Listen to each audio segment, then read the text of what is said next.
Are we back? I don't know why OBS disconnected again. I still have internet. And it's not telling me I dropped any frames or anything.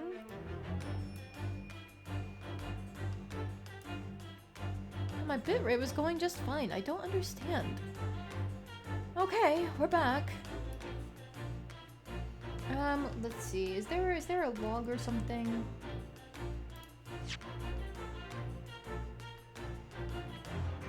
No, I don't think so. Oh no, history. Duh. Okay. By inverting the gravity in here, Drebber was able to fall conveniently to the ceiling and make his escape via the otherwise inaccessible skylight, leaving those footprints behind on the way. But the ceiling in here is very high, Mr. Sholmes. If the gravity reversal was sudden, why wouldn't Mr. Drebber have fallen up to the ceiling rather violently? Falling up is both scientifically and philosophically a rather interesting concept, I feel. But the man was cornered with nowhere to run, so escape through the skylight was his only option. You may recall that I found this in the room earlier, which I believe offers a solution. Oh, the rope! To reach the intended destination, what better tool than this rope? By anchoring one end to the wall, the man was able to lower himself safely to the ceiling. Which explains how Drebber was able to escape this room before our arrival. He reversed the pull of gravity and fled via the skylight. And personally, I should very much like to reverse the pull of gravity again now, just for fun. Conclusion, escaped via the skylight. Thus concludes Sherlock Holmes' great deduction of this topsy-turvy puzzle. No. You're just dead wrong, my guy. No, Gino just wasn't paying attention to him. She's completely spellbound. Mr. Sholmes, there's just one thing that troubles me. I'd expect nothing less. You're destined to be troubled by just one thing for the rest of your life. The thing is such a thing actually possible? An anti-gravity device, I mean. I would say that with man's current scientific knowledge at the turn of the 20th century, it's no more possible than instantaneous kinesis. But your whole deduction hinges on it. Ah, but my dear fellow, when you have eliminated the impossible, whatever remains must be the truth. However improbable it may seem. It's a marvelous line, wouldn't you agree? One of my more enduring pearls of wisdom. I had Iris come up with it with the exact phrasing. My original was clumsy. Yes, I have a feeling I've read it in something that Mr. Sutter left me once. Actually, there is one other thing, Mr. Sholmes. Ah, the spell's broken at last. The rope you found was on the floor, wasn't it? Indeed it was, and only coils near the wall. But if Mr. Drebber had used it to escape in the way you described, wouldn't it still be tied to the wall?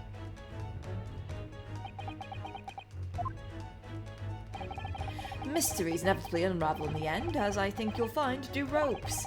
And as evidence of such, you need only look at the mystery we face in this room, now skillfully unraveled. Did someone object? Yes, she did. That argument is as circular as the coils of rope. I think perhaps we might need to give Mr. Sholmes the usual little helping hand. I'm sure with some minor corrections, the great detective's great deduction will lead us to the truth. Yes, you're right. We must do it quickly before Enoch Drebber gets too far away. If you're ready, then let us resume. Sherlock Holmes' logic and reasoning spectacular. Course correction. Hold it, Mr. Sholmes. This game is something else. Yes. Yes. They never forget how to make you laugh while you're going through all the puzzling. It's plain to see that this room is in complete disarray. The bed, the table and the chairs and the lamp, everything is upside down. Oh, good evening, Rudy. Welcome in. You've caught us just in time for correcting Mr. Sholmes' deduction in a topsy-turvy room. Almost as if every item in the room had until recently been happily positioned on the ceiling, before falling straight down onto the floor. Every item in the room is on the ceiling? Are you suggesting that? Indeed, the key here is gravity. It would appear that technology has at last succeeded in freeing us from the great pull of the Earth. For the gravity in this room was reversed and then suddenly restored to normality. Goodness! The inverted furniture clearly reveals the truth about the part gravity played in this whole business. No, no, no. To think gravity could have been reversed in this very room, I find the whole idea utterly enthralling. Only Mr. Sholmes could conceive of such an explanation.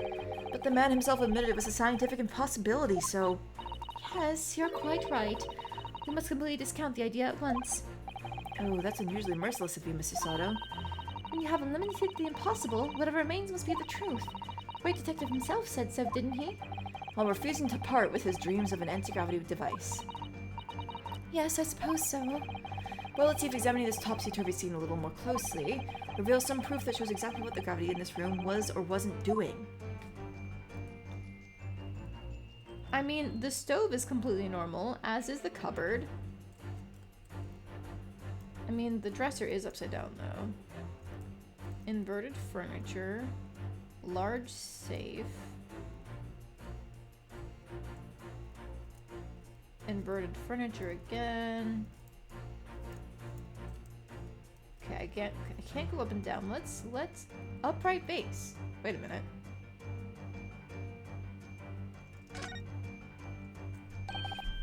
Well, well, I wasn't expecting to find a pretty bunch of flowers in here, that's for sure. Ah, look at that! I know, that slender little vase looks like it's about to topple at any moment, but the flowers are thriving. Somehow it makes you think of the fragility of life, wouldn't you say? To be honest, Mr. Naruhodo, something else about it made a rather deeper impression on me. The fact that it's upright. Take that!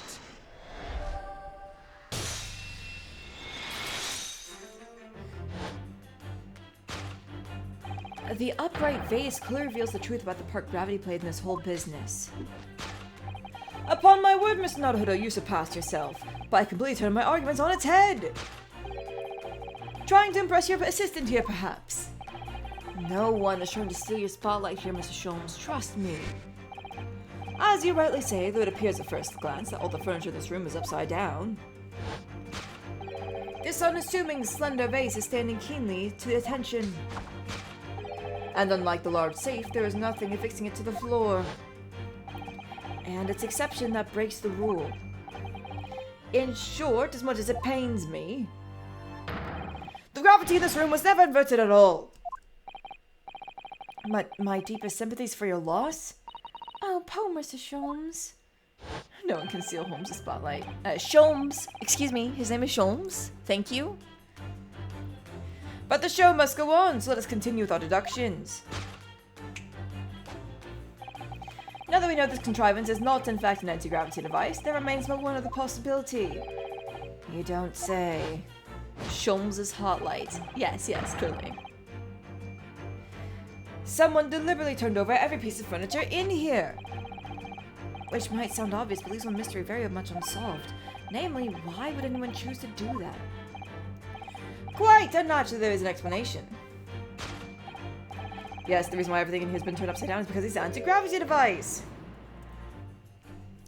Entitled and privileged to make your typos as you please. Sure. Alright, fine. We can leave that to you.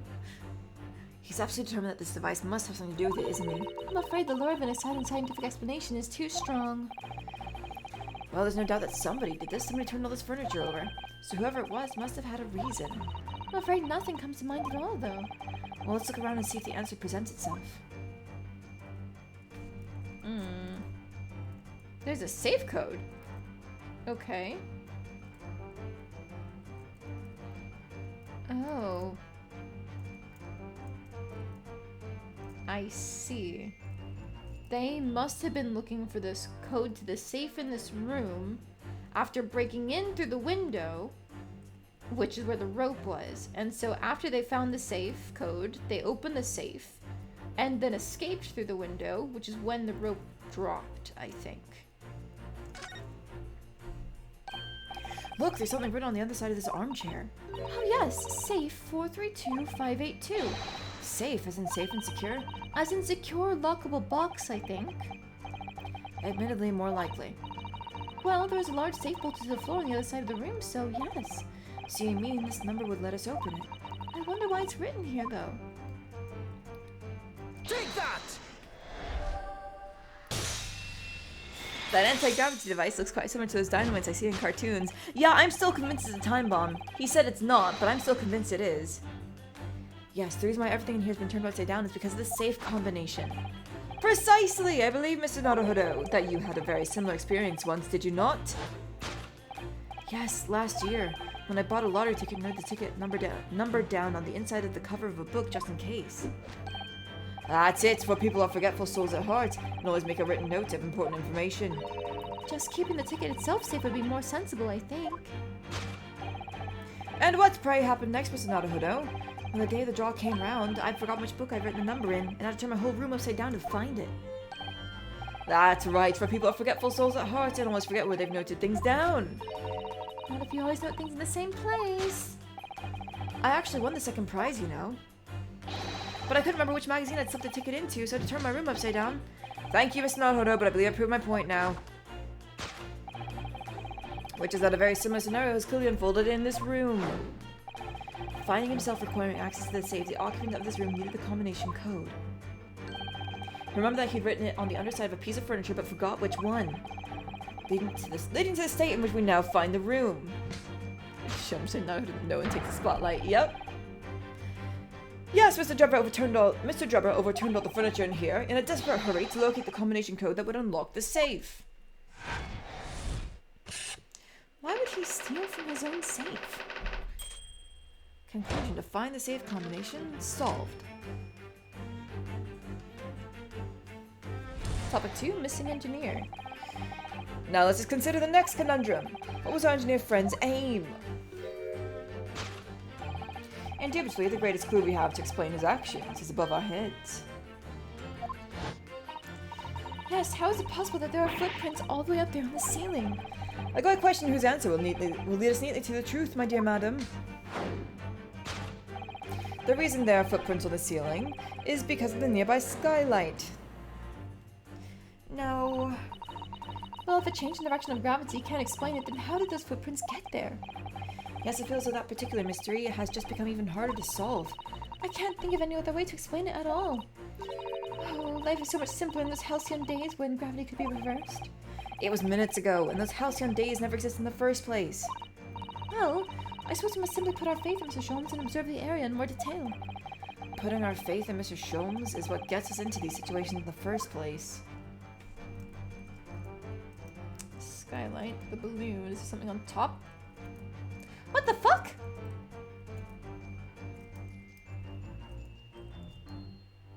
A shoe on the balloon?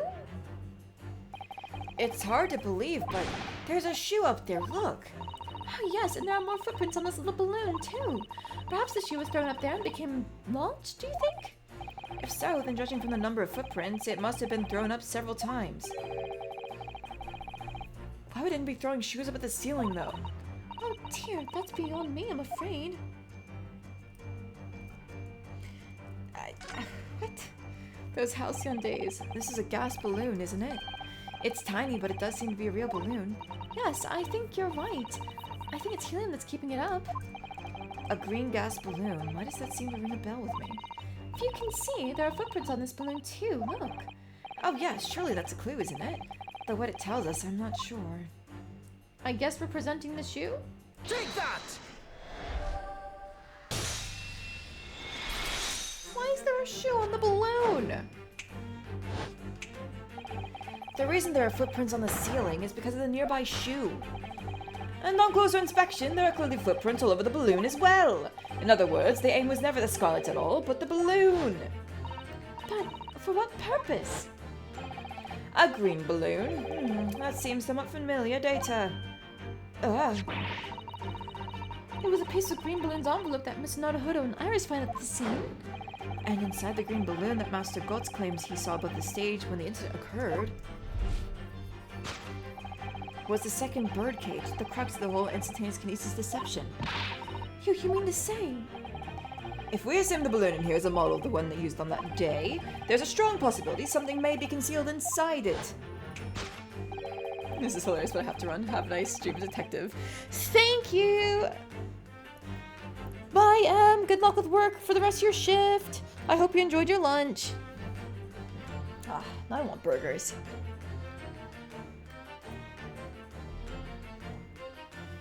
by him! Something our absconder was desperate to retrieve before making a hasty getaway. But the balloon's out of reach. Hence why he resorted to a projectile, namely the shoe. Most probably, Drebber intended to tear a hole in this envelope by sealing it with a shoe. However, his efforts were thwarted when the shoe itself became a prisoner of those lofty heights. Oh dear, we desperately need to examine the balloon. If only there was someone we could see inside. You may recall that I found this in the room earlier, which I believe offers a solution. Oh, the rope! To reach the intended destination, what better tool than this rope? No. Mr. Sholmes has managed to bring the deduction back to the rope. Alright, I have to admit, that was clever. So we just throw the rope up to the balloon and then pull it down to us on the ground. Which is much easier said than done, I feel, and could take us a very long time as well. True, perhaps we need a more surefire method. In fact, we already have one, of course, don't we? Ooh, we're gonna shoot the crossbow! Take that!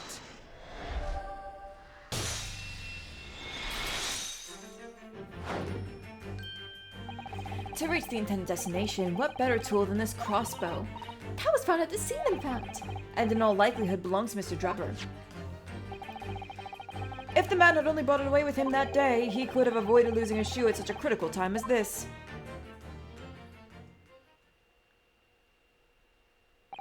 So, shall we? Your curiosity is deeply stirred, no doubt, my dear fellows. What is it that Enoch Drebber has hidden inside that balloon?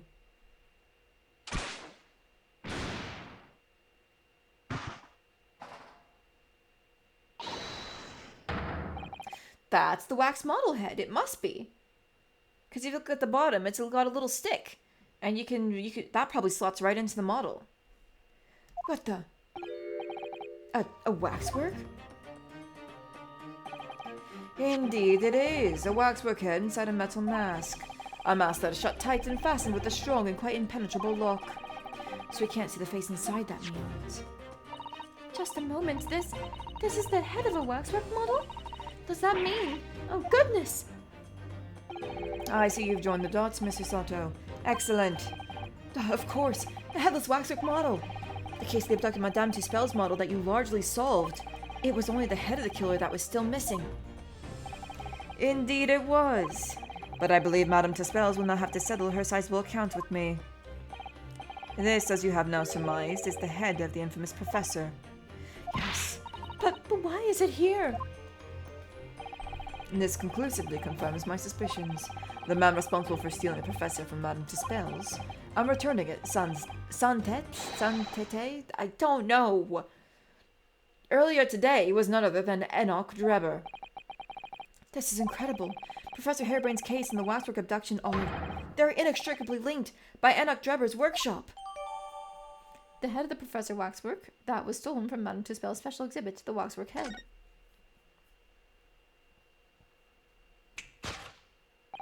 Well, it appears our logical pleasure cruise has come to an end, my dear fellows. All that remains is, yes, to speak with the architect of this adventure. The architect? You mean Mr. Drebber? As it seems quite impossible that he escaped via one of the skylights. Obviously, the man must still be here in the room. What? And his location should be abundantly clear. If you simply reflect on the journey we've made together during this abduction. Enoch Drebber's right here somewhere in this room.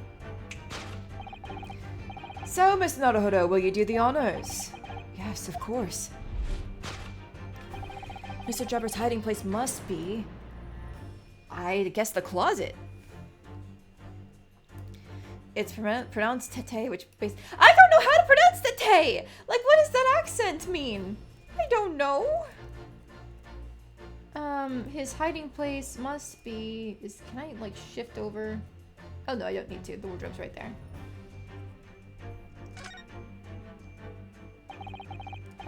If you need to hide, there's no better place than a wardrobe. I stand firmly behind that. Ah, yes, you had some experience with that yourself a year ago, didn't you? We'll find him in there, mark my words. He'll be curled up in a ball, trembling and hungry. In fact, my own head is trembling just thinking about making the discovery. Never mind, Mr. Naruhodo. He could be hiding somewhere else, you know.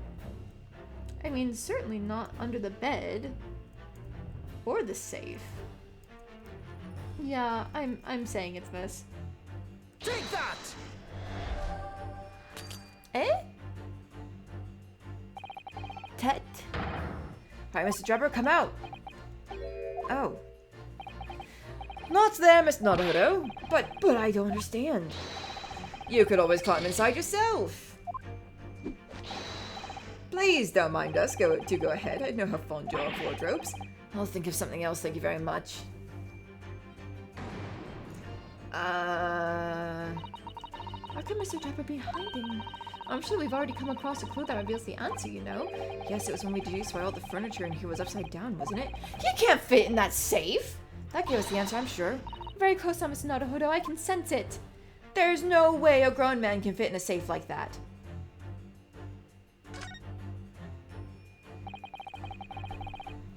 Look at all that mess in front of the safe. Yes, plans and accounting ledgers. Almost as if somebody was in a hurry to empty the contents of the safe, in fact. Oh my fucking god. There's no way a grown man can fit in there. And sans was that. Yeah. Take that! Or sans? I don't know how you're supposed to pronounce it if you're going for like proper French pronunciation. Before we gained access to this back room, we heard noises from in here.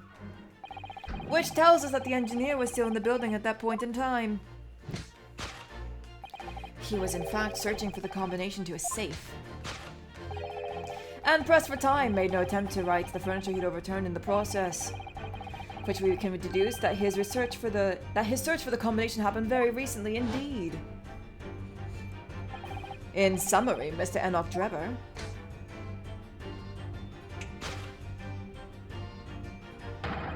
is at this very moment inside the safe. And thus concludes Herlockstrom's great deduction of this topsy-turvy puzzle. The missing engineer is inside the safe. Solved. Deduction complete.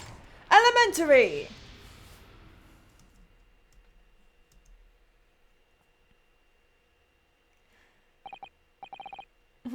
Thank you.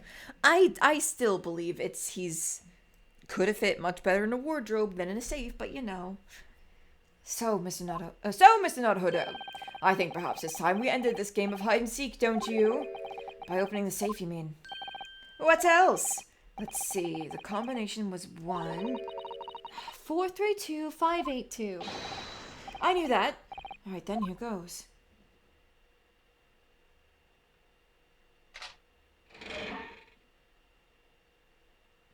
There he is. Very well. Okay. They really fit a man in there. Oh gosh, what sort of voice should I give you? Maybe something like ghastly and gaunt. You found me.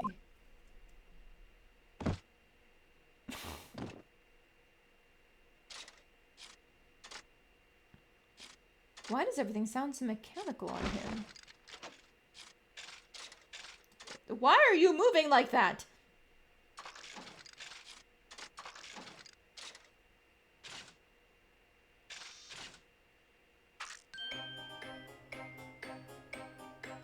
God, well now that, I have to agree with you, Rudy. Now that he moves like that, maybe a more sort of robotic tone of voices.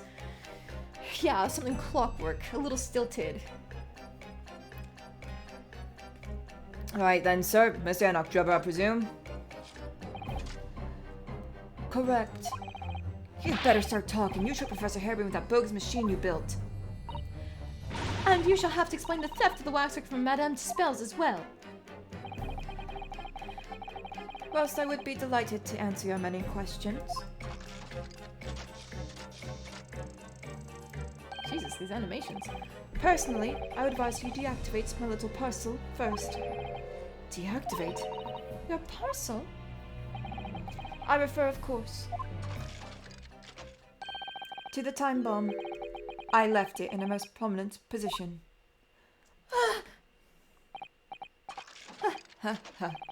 I see. Stunned silence. You're all giving up to die with me, then? No!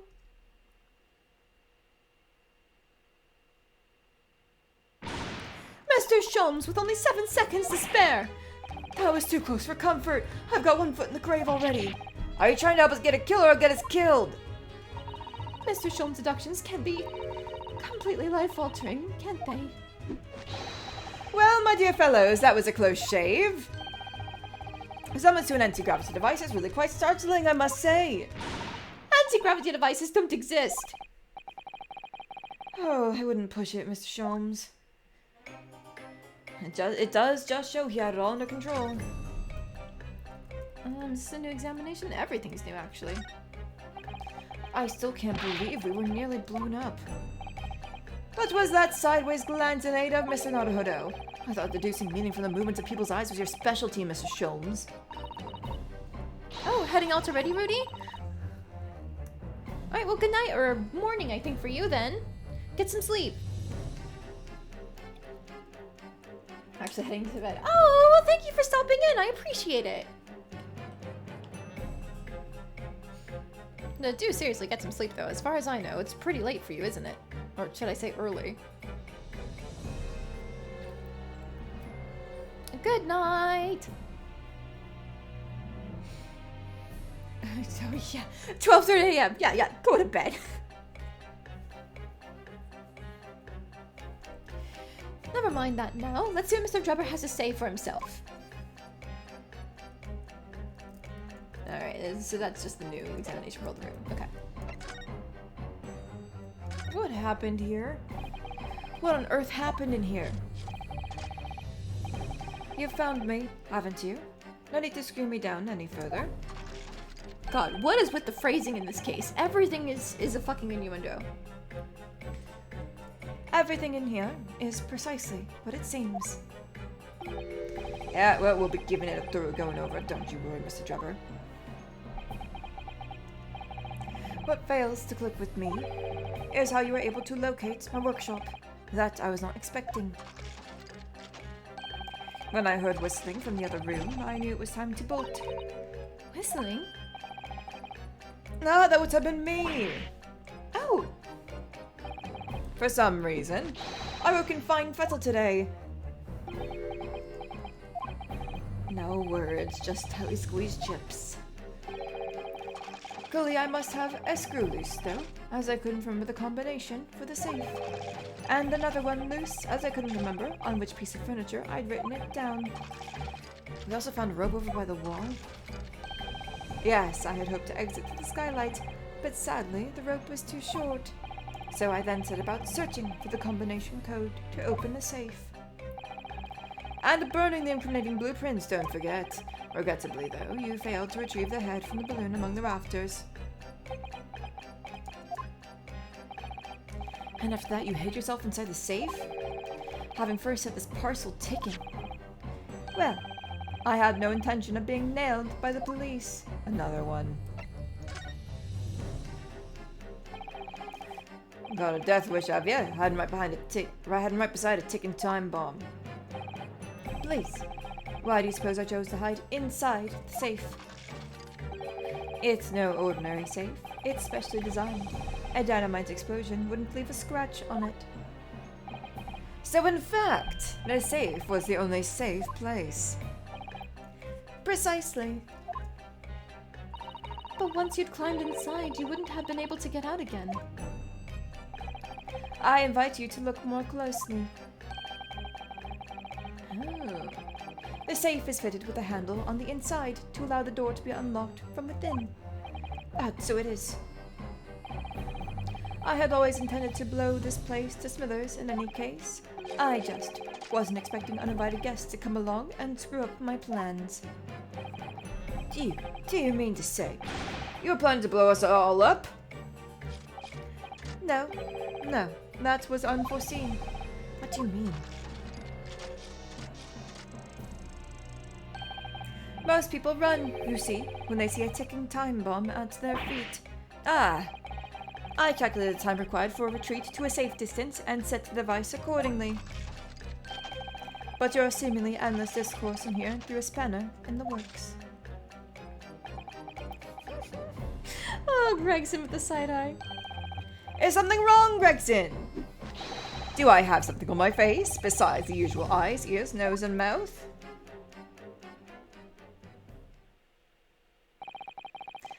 think we have a fairly good idea of what's been going on here now, but what about the 2 incidents you've evidently been involved in recently? Professor Harebrain's instantaneous kinesis experiment at the Great Exhibition, and the waxwork model you stole, which this head belongs to. That's no ordinary head, you know. That's the head of the Professor. Clad in a mask with a lock so strong, I'm unable to open it safely to reveal the killer's identity. I've been considering carrying it around as protection. After all, that's enough. What's going on here, Gregson? I'm sure you're aware that I have sole jurisdiction to investigate here. Yes, well... Dr. Scythe again, so the forensic investigation team are here. And you know full well this engineer is a key witness. Why are you allowing this lawyer access to him? If Lord Strongheart knew of this, you'd be finished. You lot, leave at once. My dear madam, there's no need for such a threatening tone, I assure you. After all, that's no way to greet an old acquaintance, is it, Dr. Scythe? Hello, Sholmes. Mr. Sholmes knows Dr. Scythe? If it's protecting the machine next door that's causing such a sour expression on your face, you are quite misguided. It's really nothing more than a shell. Get out. But of course, we'll show ourselves to the door. I see you haven't softened at all. Mr. Naruhodo? Yes? It would appear that our delightfully entertaining investigations have run their course for today. But, Mr. Sholmes, let us leave this place in the doctor's capable hands. I said get out, now, all of you. Your presence here is not required either, Gregson. Understood. Well, I'll just say one thing before I head off. If it wasn't for this lawyer and his companions, we'd never found this place, and the whole workshop would have been blown to bits. There was a time bomb set in here that this lot disarmed. Inspector?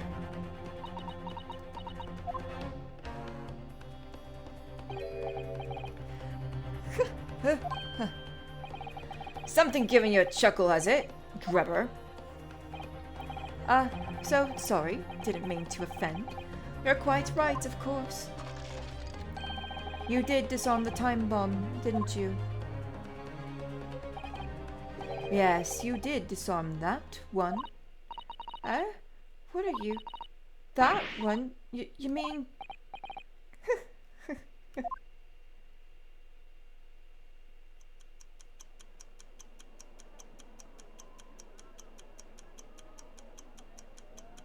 Oh, God.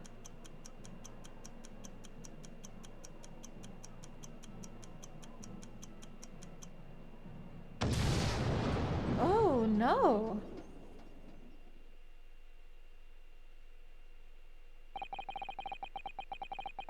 It was an hour later that we heard the news of the enormous explosion that ripped through the experimentation stage at the Great Exhibition. Professor Harebrain's invention and all its secrets were blown away forever. Oh, God.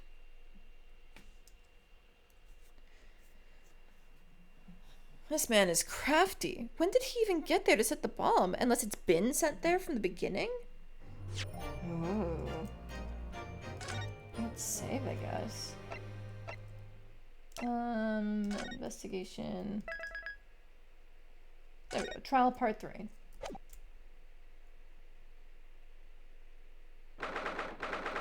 "24th of October, 9:11 a.m. The Old Bailey, Defendant's Antechamber.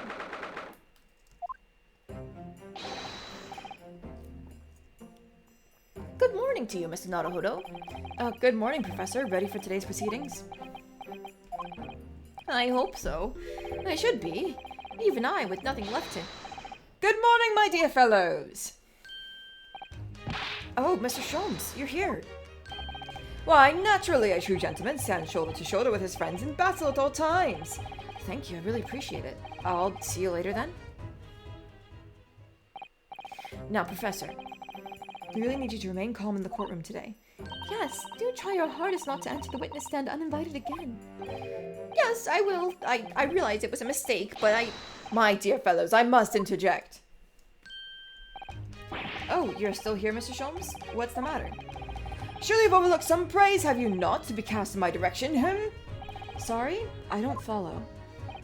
Must I spell it out? I, the great Herlock Sholmes, the greatest detective of worldwide acclamation, arose at some ungodly hour to be here now, first thing in the morning. A miracle, you must agree. Well, if I must agree, then... As you know, my sleep is quite impregnable. Iris had to employ her full gamut of tactics. She pulled the covers off, shook me, poked both cheeks, punched me, and kicked me from the bed. Then she poured a boiling cup of her latest experimental blend on my face, and at last I was bestirred. Oh, my! Iris has been busy. Iris doesn't have it in her to go that far. She's too nice. Ah, I sense the spirit of a fellow scientist, one who relishes the infinite possibilities of blending tea. I'm the one worthy of praise here, not Iris. This is my victory. Sorry to cut in. Oh, Gregson. Oh, Inspector Gregson, good morning. Gregson, my dear fellow, why the grim expression at this delightfully early hour? Oh, I don't know, maybe because I've been confronted with a grimmer expression, eh? Dear me, are you going to take that insult lying down, Professor? What? I don't know! Poor Professor. Anyway, here's the paperwork you asked for. What paperwork? Oh, I took the liberty of requesting it yesterday. I have a feeling it may prove useful. You wouldn't believe the hoops I had to jump through to get this brought out of the archives. It's the professor's autopsy report. That mass murderers! Who killed 5 members of the aristocracy? He was found guilty in a closed trial 10 years ago now. It was all done under wraps, and it's quickly executed soon after the trial. It's all in here. The killer's autopsy report. The mass murderer known as the Professor, who was tried and found guilty by closed trial 10 years ago. I don't know what to say. Thank you, Inspector. Yes, much obliged, Gregson. Us lowly lot the yard are just doing what we can. In the shadow of the great Detective Sholmes, of course.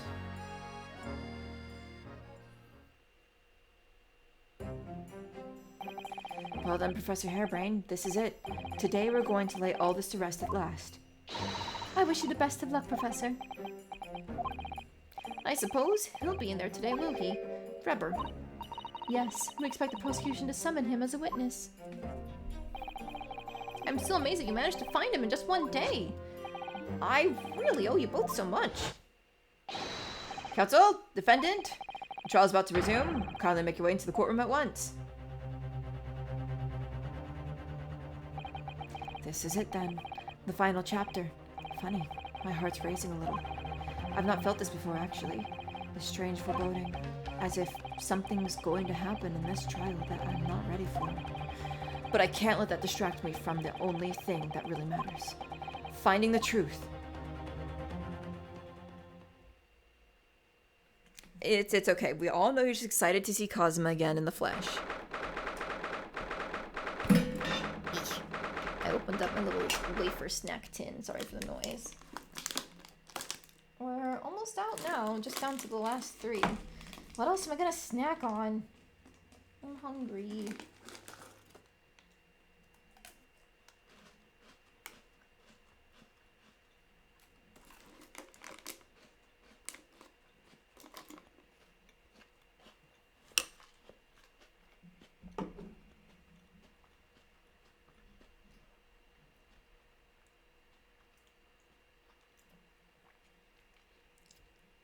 I make sure to turn away when I'm chewing. I feel like that helps with it not picking up my chewing, but I actually don't know if it does or not.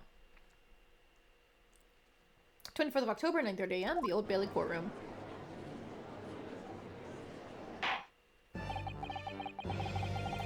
In the name of Her Majesty the Queen, I hereby declare this court to be in session again. We resume the public hearing of Albert Harebrain, here present, who stands accused of murder. Are the counsels for the prosecution and defense ready to proceed? There he is! The prosecution is ready, my lord. The defense is ready, my lord. As promised, Lord Van Zieks has his apprentice with him, his apprentice with memory loss.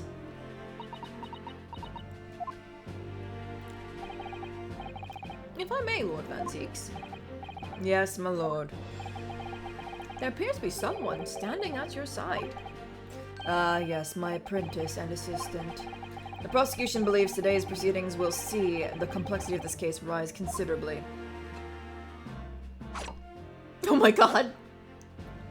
Oh, that's a good one. I therefore instructed my assistant to attend to ensure the smooth running of the trial. I liked that animation of him sheathing the sword. That's very nice. And the smooth running of liquid refreshments, by the look of it. The way he holds himself, the way he moves. It couldn't be anyone else. But he's still suffering from amnesia, so there's really nothing we can do at the moment. I know, but this is so very hard. It appears the prosecution has done a fine job responding to the demands the court made yesterday. I understand you've successfully secured the engineer who disappeared from the scene on the day in question. Yes, my lord. I intend to call him as a witness shortly. Very good, very good. Now then, ladies and gentlemen of the jury, who have been chosen at random to represent the will of the people in this courtroom today? Are you ready and willing to proceed? Of course, my lord. Shall we all understand the importance of doing our civic duty? You're right, you're the pretty one.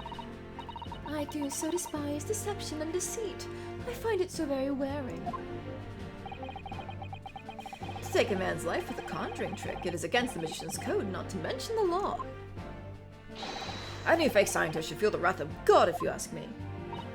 You have to listen to what's said on both sides of the fence, and, then settle on one? That's it, isn't it? Wasn't like this in my day. Wasn't like this at all. If all parties are ready to proceed, you may begin, Lord Van Zieks. Before I do, my lord, there is a report I must read to the court. Yesterday, at the Great Exhibition Grounds, the evidence of primary importance in this case, the super high voltage instantaneous kinesis machine, which was installed in the experimentation stage, was deliberately destroyed in an explosion effected by an unknown person or persons. It was what? An explosion. This is an outrage!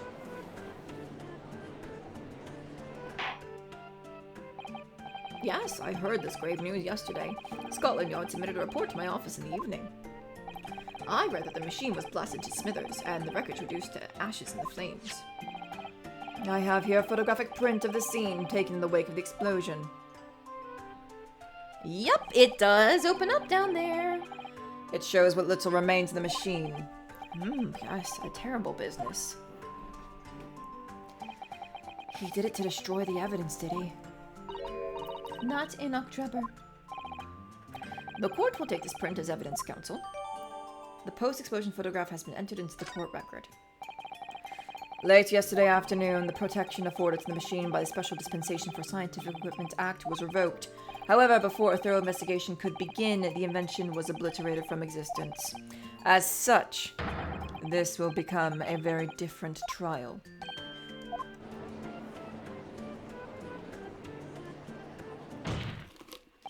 Taking another snack. Sorry for all the noise.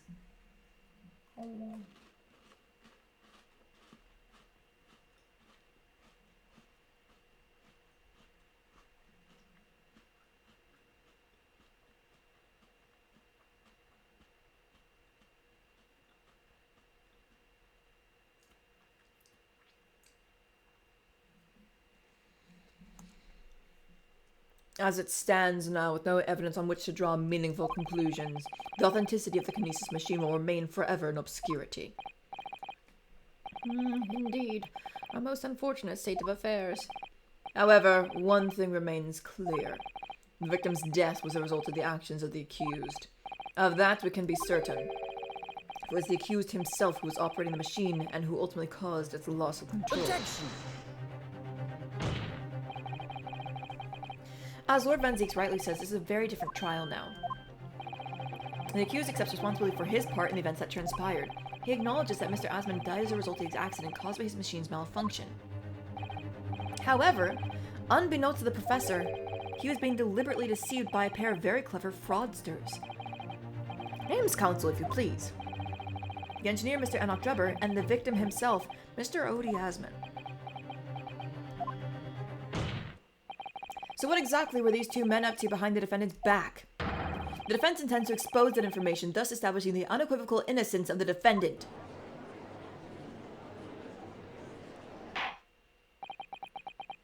Thank you, counsels. The positions of the prosecution and defense have been clearly stated. Lord Van Seeks, summon your first witness, please. At once, my lord. The prosecution calls the engineer, Mr. Enoch Drebber, to the stand.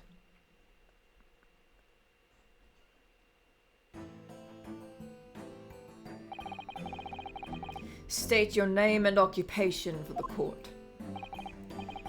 Name, Enoch Drebber. Occupation. Hard to pin down, I would say. Is that black monocle? Yes, why did I feel so seen it somewhere before? Oh, you too? Exactly the same feeling myself.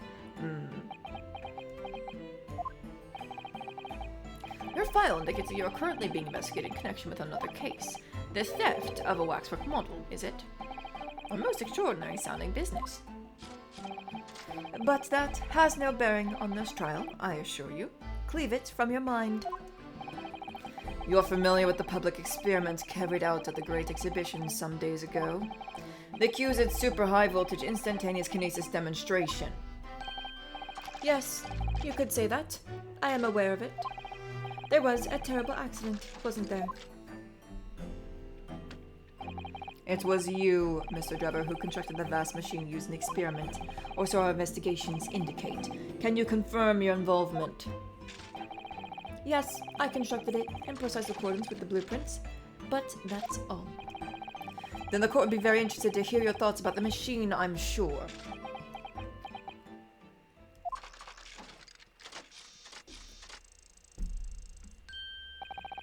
An amazing device, if you ask me. The pinnacle of modern science, making instantaneous kinesis a reality at last. What? Good gracious! Do you mean to say that the experiment was bona fide? Is that your belief, sir? Yes, that is very much my belief. Such a waste that it blew up. Objection! But we've already established the machine was nothing more than a prop for an elaborate conjuring trick. You've established nothing of the sort. All that was shown during yesterday's proceedings is that the same outcome could have been produced by means of stage trickery. The defense merely proposed a method and demonstrated its feasibility, nothing more. But... We have procrastinated long enough, I feel.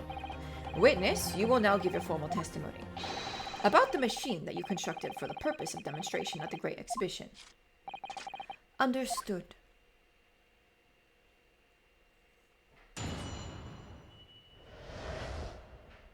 The kinesis machine. I met the young professor approximately 1 year ago through Mr. Asman's introduction.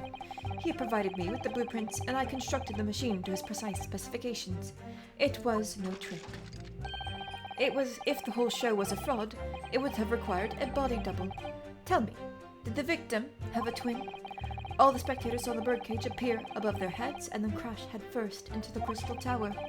A terrible accident, I grant you. Perhaps the science on which the machine was built was flawed somehow.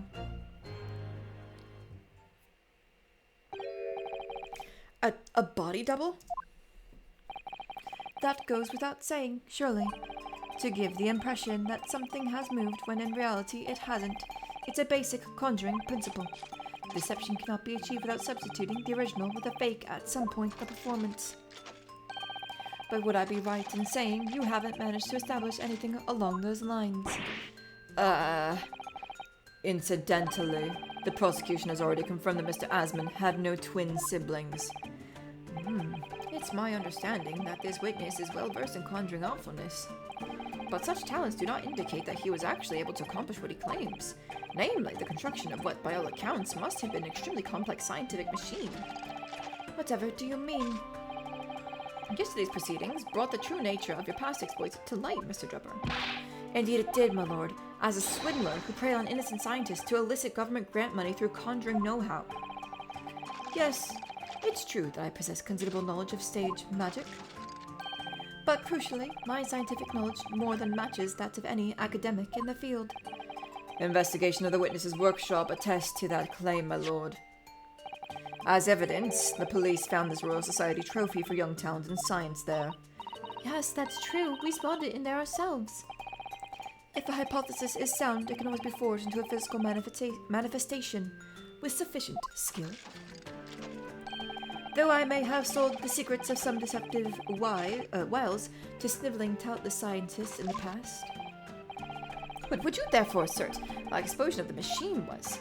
An unfortunate accident, or, of course, a deliberate act of murder carried out by the misuse of science.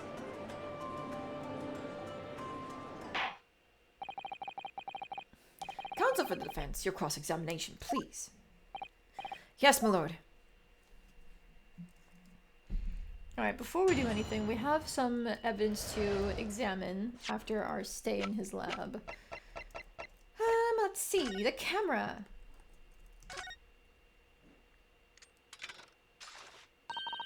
What a wonderful machine!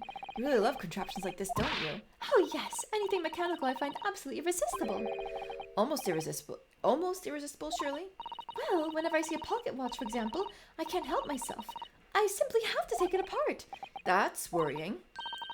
Yes, Father tells time by the rumbles of his stomach now. He's given up having a watch. Poor Professor Mikotoba. That's blood. Look, Mr. Naruhodo. What is it? On the bellows just here, there seem to be some very dark red stains. Yes, you're right. It looks like blood, actually. Oh my. I'm sure it's not what you're thinking.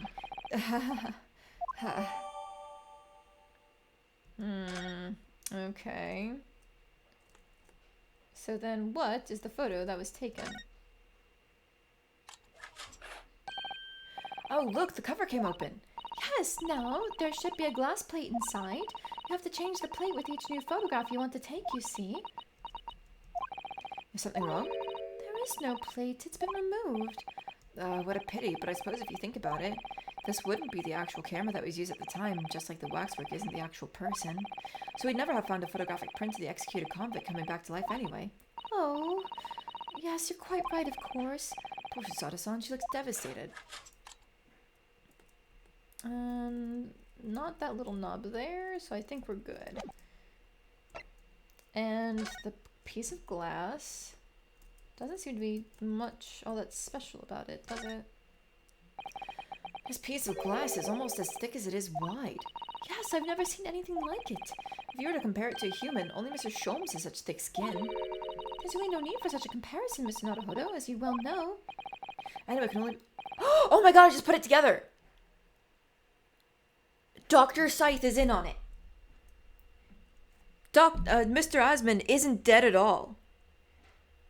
They used the wax as a body double like we originally thought, and that's how the glass got in there when he was dropped from the balloon. But Mr. Asmund is still alive. He was the one who walked into the machine, and then during the explosion he dropped underneath, and he's in hiding somewhere. That must be what it is.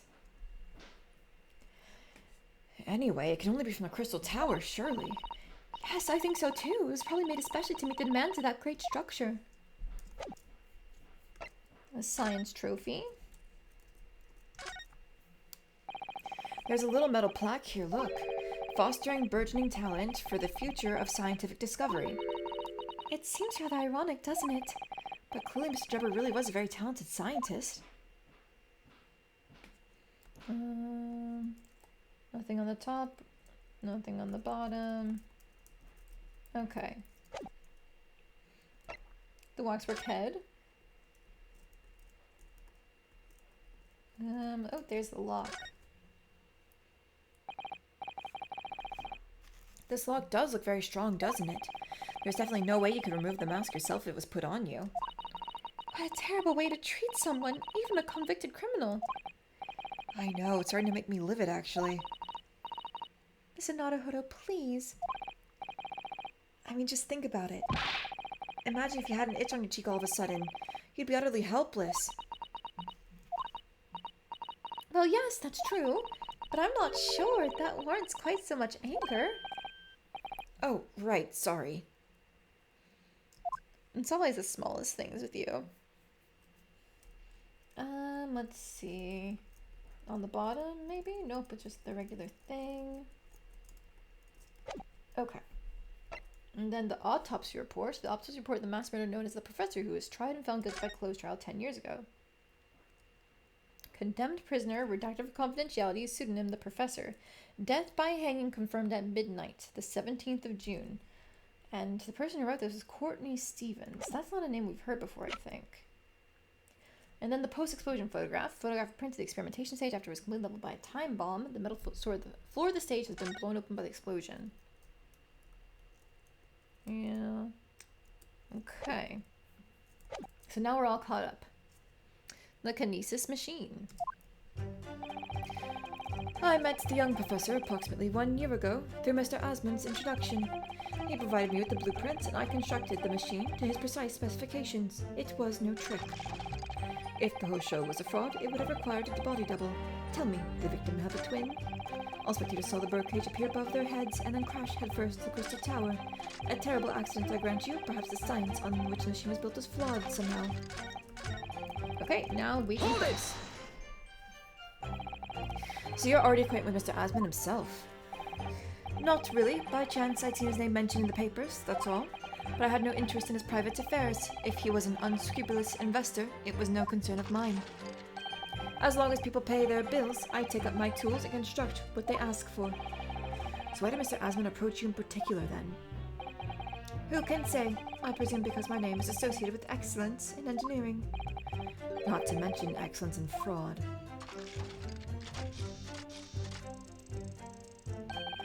Hard to gauge, but the point is, all I did was construct the machine according to the blueprints I was given.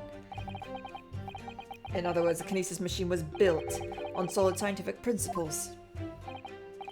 Yes, you might say that. Professor Harebrain certainly has a mind like no other. He provided me with the blueprints and I constructed the machine to his precise... Blah, blah, blah. I already said that. It's clear that you have both scientific knowledge and knowledge of conjuring magic, however. The more knowledge you have, the better equipped you are to handle whatever comes along. But your implication is that I furnished the machine with some trickery, I think. It's a possibility that we have to explore. Unfortunately, though, the machine has been blown to Kingdom Come. So there's really nothing left to explore, is there? It appears that the kinesis machine was fitted with a timed explosive device of some kind. And there's nothing left of that device either. Not a single shred of evidence remaining, I hear. He must have planned all this from the outset. But in any case, it's abundantly clear that the experiment couldn't have been a trick. Hold it! Pressing the next one. Of course, that's it. Mr. Asmund was a twin. Objection! No, we already said he's not. Perhaps my learned friend wasn't listening earlier. Mr. Asmund have no twin siblings. No, I heard you before, but the thread of hope hadn't quite left me. The demonstration could have been a trick if there was somebody who looked sufficiently like the victim. But Dr. Scythe absolutely ruled that out as a possibility. It is beyond question that the victim himself, Mr. Asmund, did move from the stage to the Crystal Tower. The fingerprints found at the scene attest to the fact. So it can't have been orchestrated using someone who looked identical to Mr. Asmund then? What are you thinking, Miss Nonhuda? Oh, no, nothing. Just that the idea of someone who looked identical to the victim is playing on my mind. And then this one. It crashed headfirst, you say? According to the many witness reports from those there at the time, yes. Were you not there at the exhibition grounds in the day?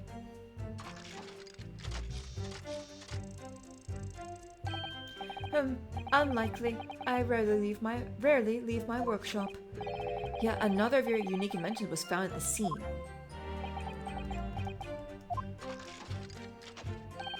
Well, it was the unveiling of a machine I'd labored over for many months. I saw it clearly with mine own eyes, the birdcage plummeting headfirst into the tower. What a surprise. I believe the victim's neck was broken from the headlong fall, wasn't it? How would you have come by that information? Even an infernal recluse like me reads the newspapers, you know. According to the reports, 2 injuries were apparent on the victim's body. Yes, he'd been stabbed in the chest by a screwdriver believed to belong to the defendant, and he had broken vertebrae as a result of a fall from considerable height. Correct. But that a friend has been doing his research, it seems. Do we know which injury was the fatal one? Sadly not. Forensic science is not yet at a level where such things can be determined. What we do know is that the victim died having sustained both injuries at some point during the experiment, and since he was found in the birdcage with his neck broken, it's obvious that he fell from a considerable height. Suppose that's hard to deny. Hold it! So you understood the science, did you? Not in the slightest. Oh, right. As I've said a number of times, I'm an engineer. My job is to manufacture according to the blueprints I'm given. I would be inviting manifold problems if I foolishly allowed my brain to digest the ideas behind them. I could be accused of stealing those ideas, for example. But how is it possible to construct a machine without really understanding the principles it relies on?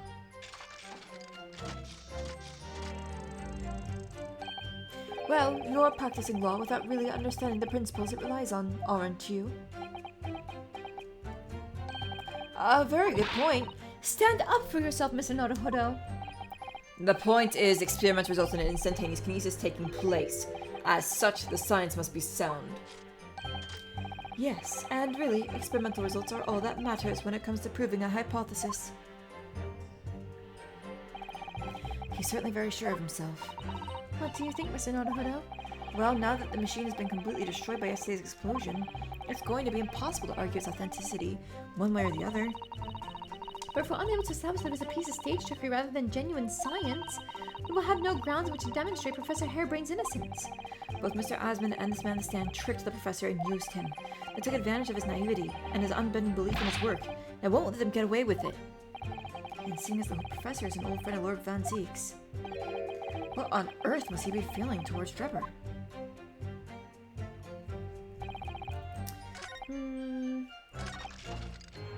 He didn't have a twin.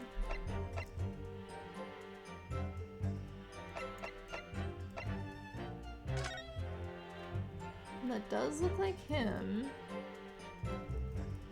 That is quite the stab there.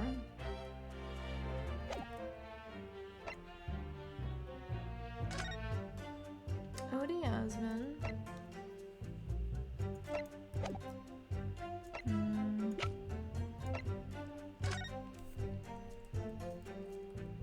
Oh, wait a minute. It didn't fall head first. It didn't fall head first. It fell in the base. Okay, we got that pretty easily. Just like a little bit going over the evidence again. Objection!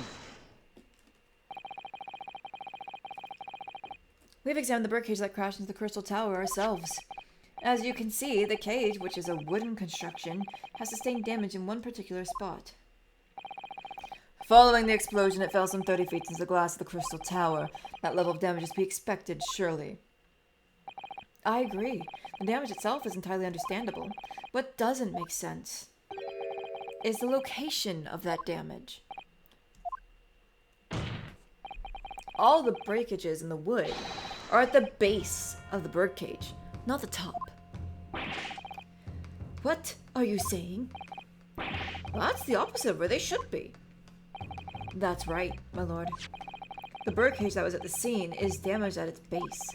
So you have reports of the birdcage falling headlong into the Crystal Tower, yet the damage is at the bottom.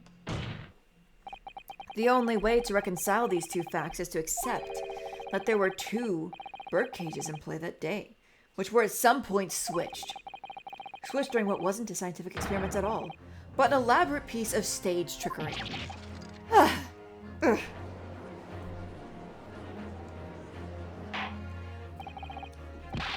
Good gracious, explain yourself, witness.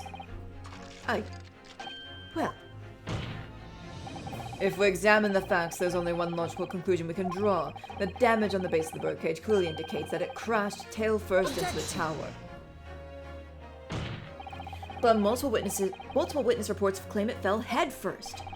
The birdcage materialized in the sky next to a balloon flying over the stage following a spontaneous explosion at an altitude of some 60 feet above ground level, which is approximately 18 meters. It then proceeded to fall some 30 feet into the crystal tower in the ensuing deflagration. Witness reports amid such chaos are notoriously unreliable. But the victim's neck was broken. Objection. He plummeted 30 feet inside a heavy wooden cage. However he fell, it would be unsurprising to find one or two of his vertebrae crushed.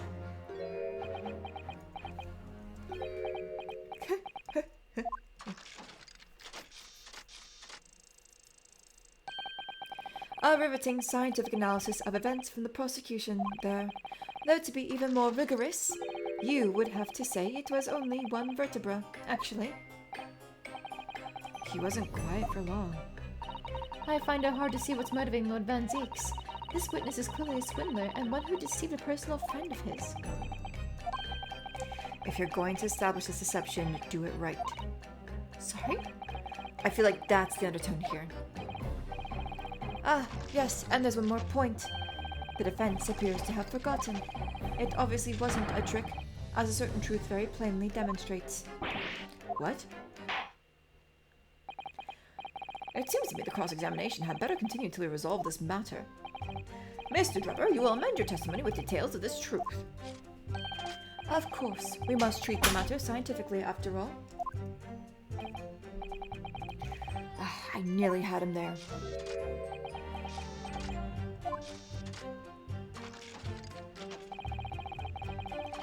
The kinesis clearly took place because there's nowhere else 30 feet high for the birdcage to have fallen from.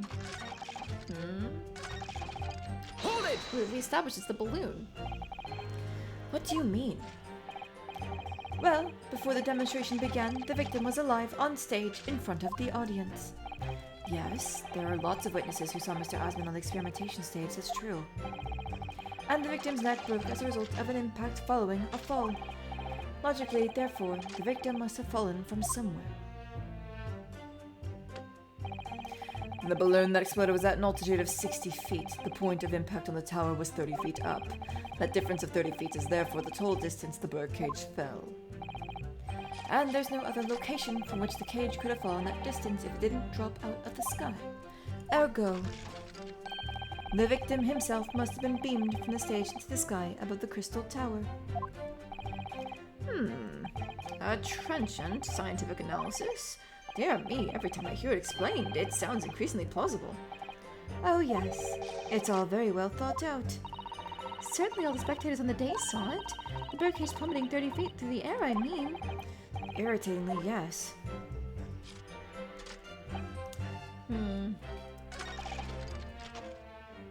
Nowhere else 30 feet high for the birdcage to have fallen from.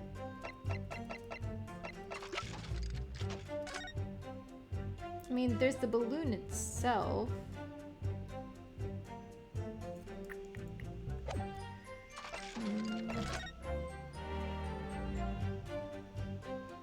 There's just no time for him to step into the machine and get swapped out and then climb in, so...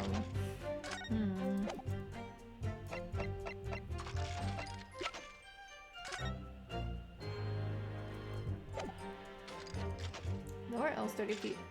Oh! Oh, from the tower it was in itself! You had to climb up those stairs, of course!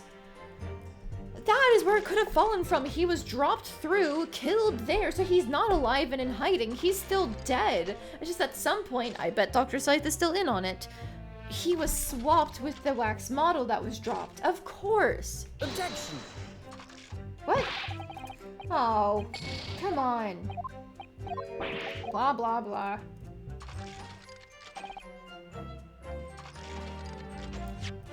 What do I...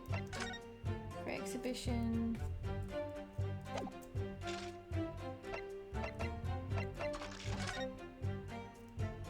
Maybe I should present this, the experiment sketch?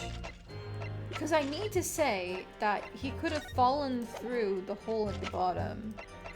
But this does show the tower. Okay, not the tower. The little stand. The experiment stand. This is a diagram of the experimentation stage and its surroundings.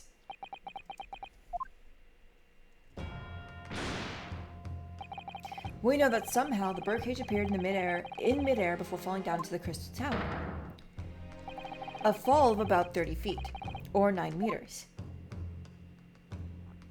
However, if you examine the diagram carefully, you'll see that there is one other possible location from which the birdcage could have fallen. The same distance of 30 feet. No. Well, it appears the defense has a possible explanation to put forward. Go ahead, counsel. Yes, my lord. Of course. You will indicate the place to which you are referring on the same diagram. The alternative location for which the birdcage could possibly have fallen the requisite 30 feet. So then if we're gonna just point here, right? Because it could have landed straight down there. Take that! The place I'm referring to is here. But that's where the birdcage would have been to begin with. Which is exactly the point, my lord. Yes, the birdcage was in the machine on the stage, but what we must also consider is the height of the stage itself. Go on, counsel. It turns out that the experimentation stage was built at a considerable height above ground level. If you look at the diagram, in fact, you'll see it's at about the same height above the ground as the balloon was above the crash site. I just delivered a smoothie!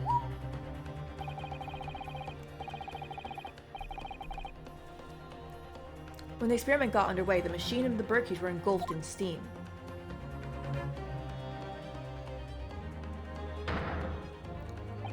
At that moment, the floor of the stage gave way, and if we assume there to be a void underneath, this birdcage and the one seen by the audience would have fallen almost exactly the same distance.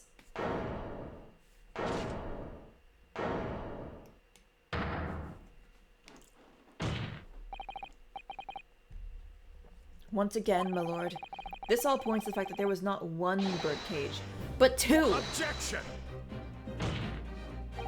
My learned friend has no evidence that the stage had such a contrivance in its design. Someone is responsible for the criminal destruction of the kinesis machine itself, it's true. However, the stage still stands. And take a moment to look at the photographic print of this scene following yesterday's explosion. Look at this graph! Right, look at this photograph! There we go. Good lord! The metal grill that formed the floor of the machine is undone! Yes, most likely blown open by the force of the explosion that destroyed the rest of the machine. The defense calls for the space below the stage to be investigated. Immediately.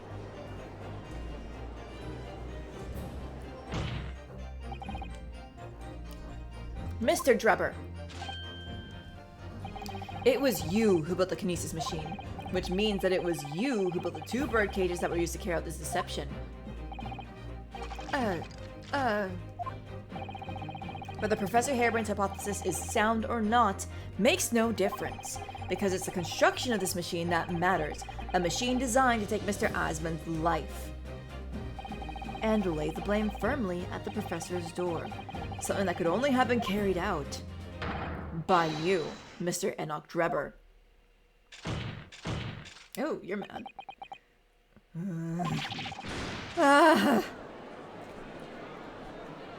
Objection!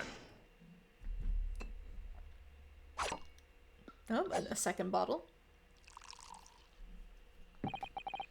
If my learned friend has reached the end of his wild assertions,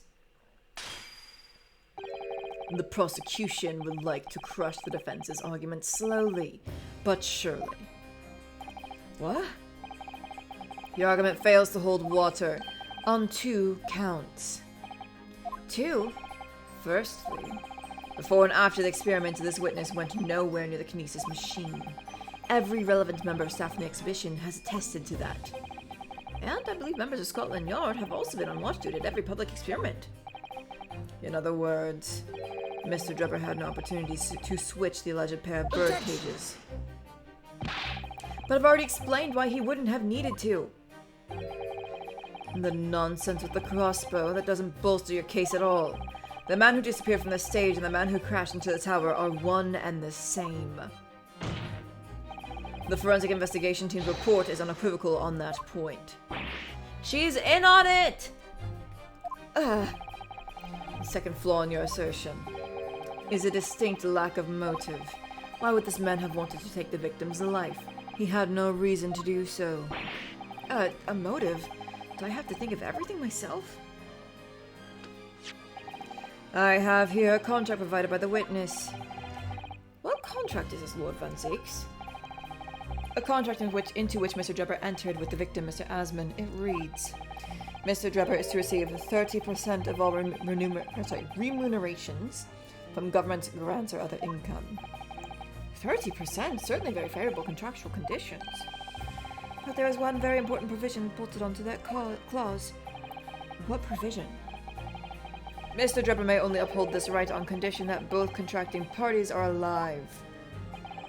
In other words, if either of us were to die, the contract would become null and void. So you see, I had nothing to gain from Mr. Asman's death. The diametric opposite, in fact. Need I say more? The witness had neither an opportunity nor a reason to commit the alleged crime. In short, the possibility of Mr. Drebber having done as you suggest is nil.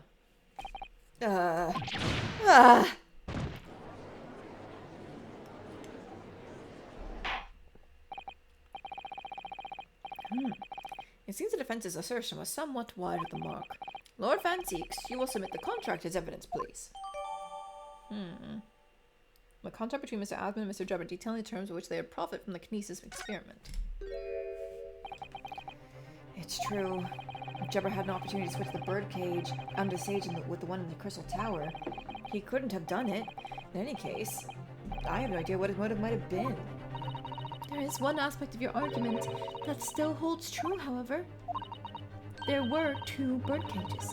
The prosecution is unable to deny that. So I'm sure you're on the right lines, Mr. Naruhodo. And I've no doubts there are other aspects of your assertion that are undeniable truth too. Well, it would seem, firstly, the inventor, Mr. Odi Asman, hereby enters into a contract with the provider, Mr. Enoch Drebber, to fund labor and materials for the construction of a super high voltage instantaneous kinesis machine. Mr. Drebber to receive 30% of all remunerations from government grants or other income. Mr. Drebber, we only uphold the right condition that both contracting parties are alive. Osman and Drebber. It would seem that the defense has no rejoinder to offer.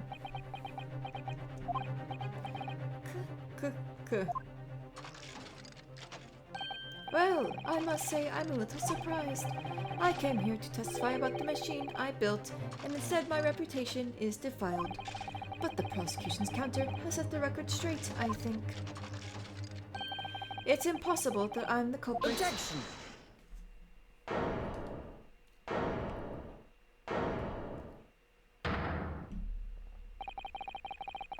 At the beginning of this trial, we believed that there was only 1 birdcage. Yet now we know there must have been 2. In other words, there was more to the demonstration than we realized at first. I think it's abundantly clear that the same applies to the culprit. Get to the point. The stage demonstration was constructed and set up in its entirety by you, Mr. Drebber. Therefore, it's inconceivable that you had no hand in the events that transpired.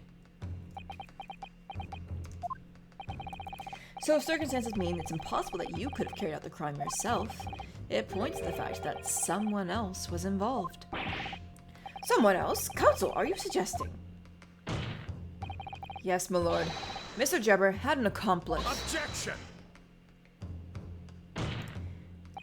An accomplice now. Well then I presume you're prepared for what's to come. Now that you're accusing not only this witness, but someone else of the most serious of crimes. If these accusations turn out to be false, then make no mistake. The prosecution will demand an equally serious punishment for your slander. Well, counsel, do you intend to pursue this course and formally accuse another party of involvement in this matter? I don't think we have a choice. What do I do here? At the moment, this is little more than a hunch on my part. I don't know for sure if Drebber had an accomplice, or even if he really is the culprit here. One way or another, though, I have to make my position clear. As a lawyer. So what's my stance going to be? Did Drebber have an accomplice or not? Let's name the accomplice. I'm ready to go. All cylinders filing. I really think it's the coroner. The defense is ready to name Mr. Drebber's accomplice. Somehow the two birdcages must have been switched. Everything points to that. Yet according to the coroner's report, that's not a possibility. But that inconsistency itself is a clue. Counsel? My lord? You have received a stark warning already. If you are nevertheless determined, then I must now ask you to identify this alleged accomplice by name. So, your answer, please. Who do you claim to have been Mr. Drebber's accomplice?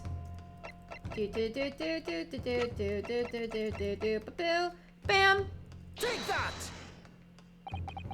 The name of the person in question is... What's wrong, my Nipponese friend? Surely fear doesn't bind your tongue now. It's a little late for that.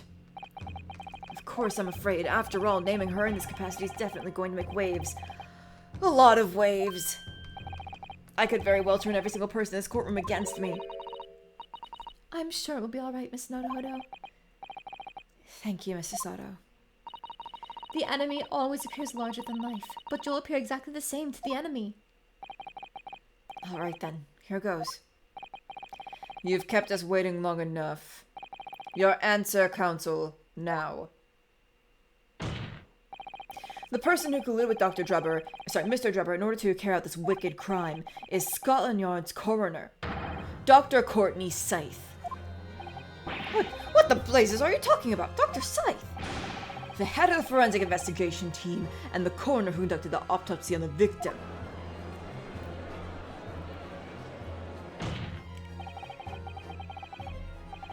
We know there are two birdcages, so who could have carried out the switch to complete the illusion? The accident happened in front of a huge crowd of spectators and the area was immediately sealed off. Then everyone, police officers included, were banished to make way with the forensic investigation team. When else could the switch have occurred? It can only have been in that team's presence. It's essential that the court determines exactly what happened following the incident. The defense demands that Dr. Scythe be summoned to the witness stand at once to testify.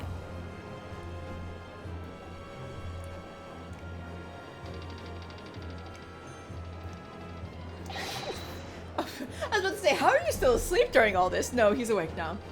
You got a nerve, lad. Standing up there, dragging the yard's name through the mud. I didn't mean to. I know the woman very well. There's no better dead room worker out there. How dare you call her a criminal? My learned friend's imagination appears to be wilder than the East End at night. But the recklessness of your accusation aside, there's another grave problem with your argument. One which the prosecution demands you address at once. A grave problem? On my word. Who do you claim acted as the victim's doppelganger? What? Certainly, if the birdcage containing the body of the victim was exchanged for another, the cage must also have contained a body. And yet, no missing persons or accidental deaths of anyone even remotely resembling the victim have been reported. Which means there was no one, dead or alive, who could have fulfilled the role of a body double for Mr. Asman. That's true. The argument is that there are two bird cages, then there must have been one person inside each. But I don't know if I've got an answer to this yet, have I? I do! I'm going to reveal how this body double stunt was achieved. I don't have any evidence relating to the kidnapping, though, do I?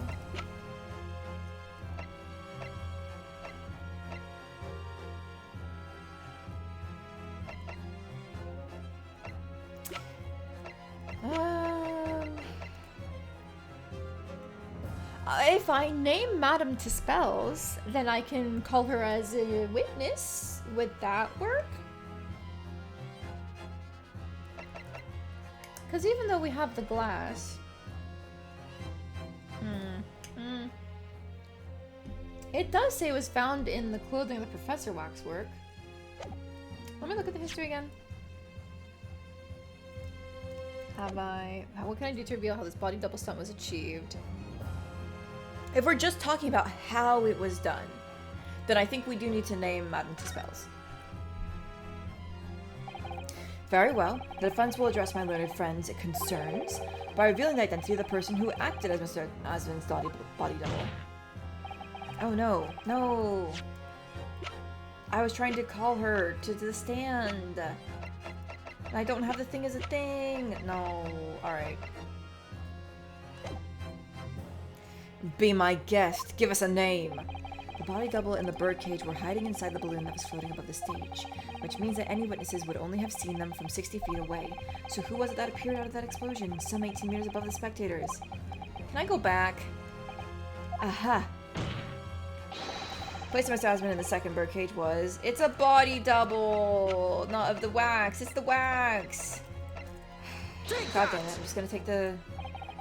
This person the most likely candidate I can think of, wouldn't you agree? I would not. But anyone. I'm sorry, Miss Naruhodo. Even you're turning your back on me, Mrs. Sato? Must really be wide of the mark. You have a head. Try using it. I wanted to call her in to tell her about the wax. Let's ask you to reconsider your answer, Counsel. I do.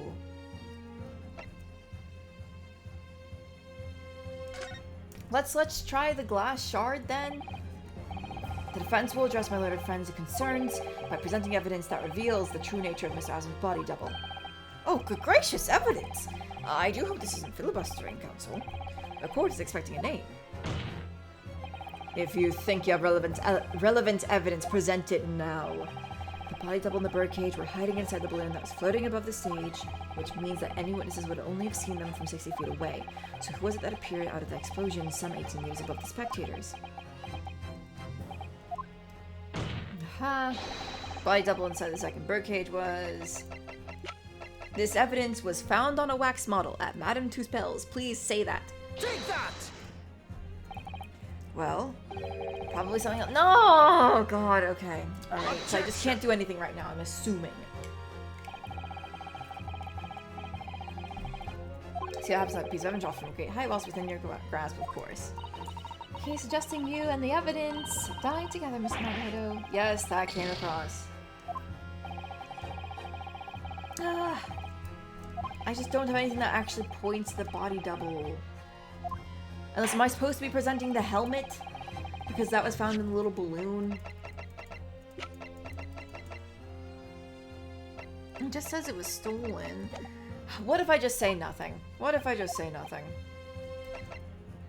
I'll get another penalty. I can't explain that at the moment. Oh, really? And when can the court expect an explanation? Maybe tomorrow? Okay, so then it has to be the head. Alright. You can take your leave of us until then. People who procrastinate lose everything in the end, Miss Naruhodo. Isn't that slightly over the top? We can discuss that later. But for now, you ought to consider what you can do, not what you can't. Sorry, what you can do, not what you can't. Alright, yes, I think again. Alright, well, firstly, I've got to save. Because we've blown through all of our stuff again. God damn it.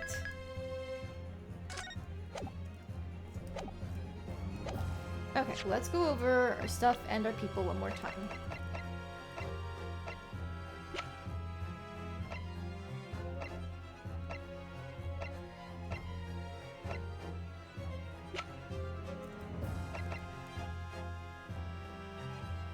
Mr. Shulman, when we say a name, is that we're pointing to who could be a body double. So no, we can't look at our people. So then let's do our evidence.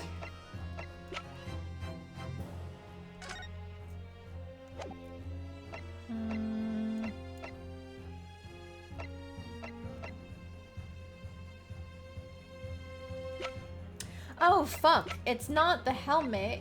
I think is it meant to be the autopsy report? Sorry about that. That's my remote control. I'm going off. It's either the autopsy report or the helmet. I think I'm gonna try the autopsy report because they did just give this to us today. Alright. Let's present evidence. Blah blah blah blah blah.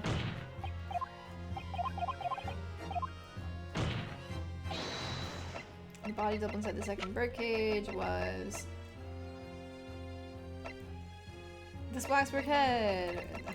I don't know. Take that!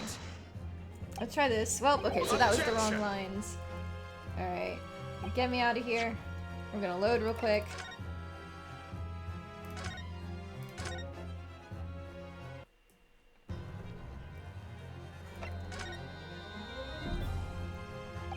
Okay, I guess we have to do the head then.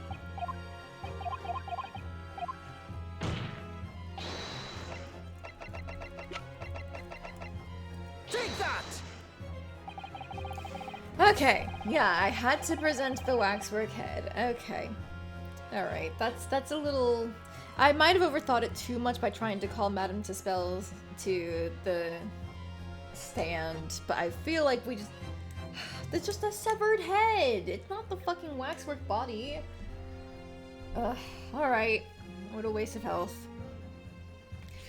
We know that the victim, Mr. Asman, was in the birdcage that was situated inside the kinesis machine on stage.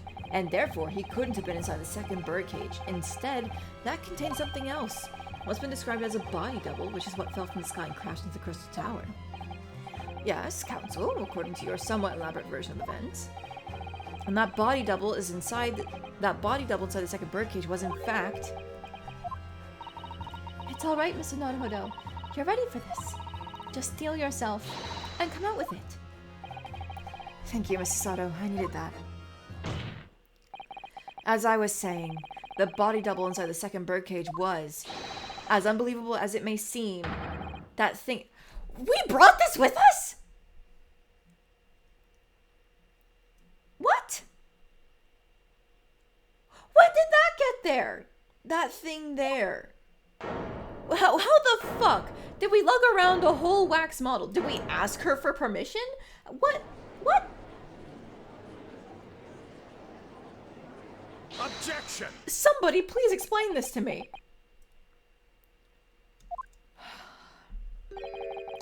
Open your eyes and look into mine, my Nipponese friend.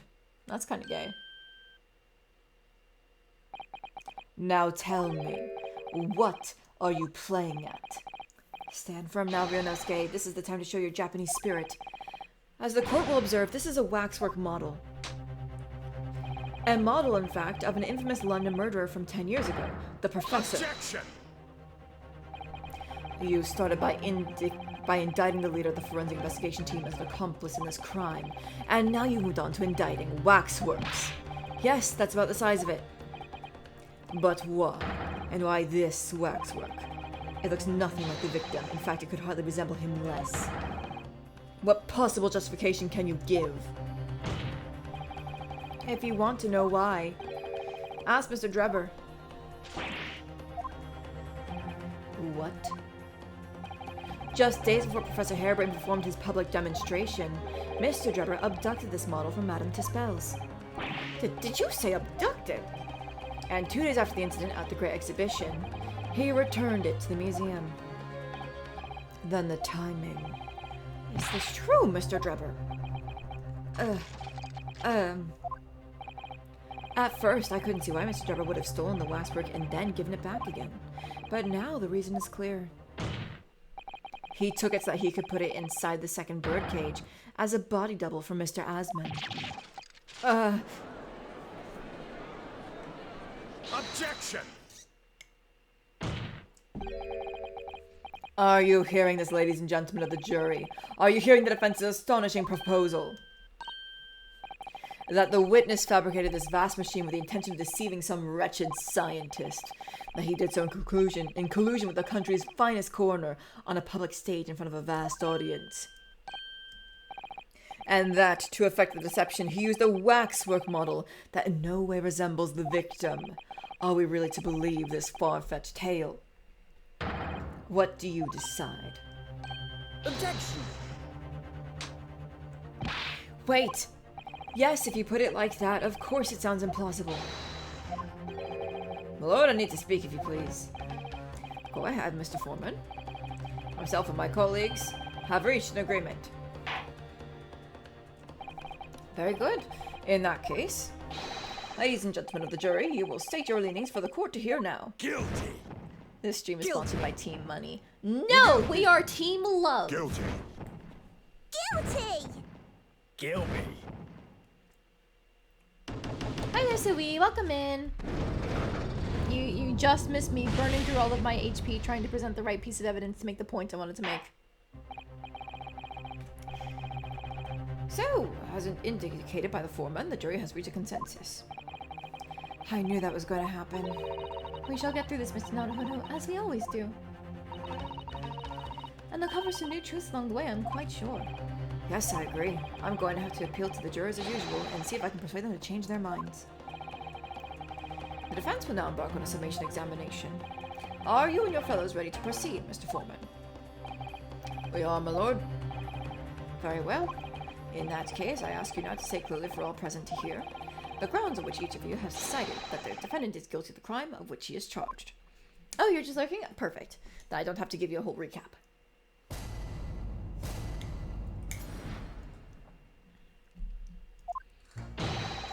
I've known that woman for years. She'd never been accomplice to anything. It's utter nonsense to think those two would ever be conniving with one another. Oh dear, this is most troubling. But surely the waxwork the man stole is nothing to do with the coroner, is it? I've had my own problems with the members of the police. I do not trust them much. I've seen no rigorous proof that this waxwork was ever inside the birdcage. It's conjecture. Accusing someone without right evidences. It's not a proper job, is he? I won't have it.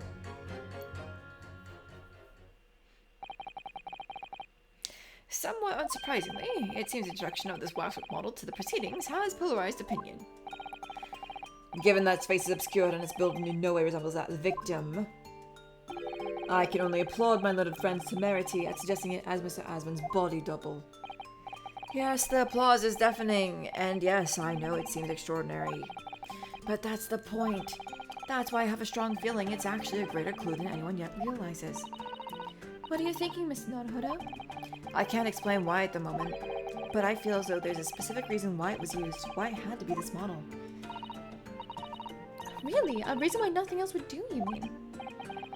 Yes, and I'm convinced that's something far more significant than whether or not the model looked like the victim. Well, if that's the case, we must prevent the trial from ending prematurely at all costs. Yes, agreed. I have to find a way out of this.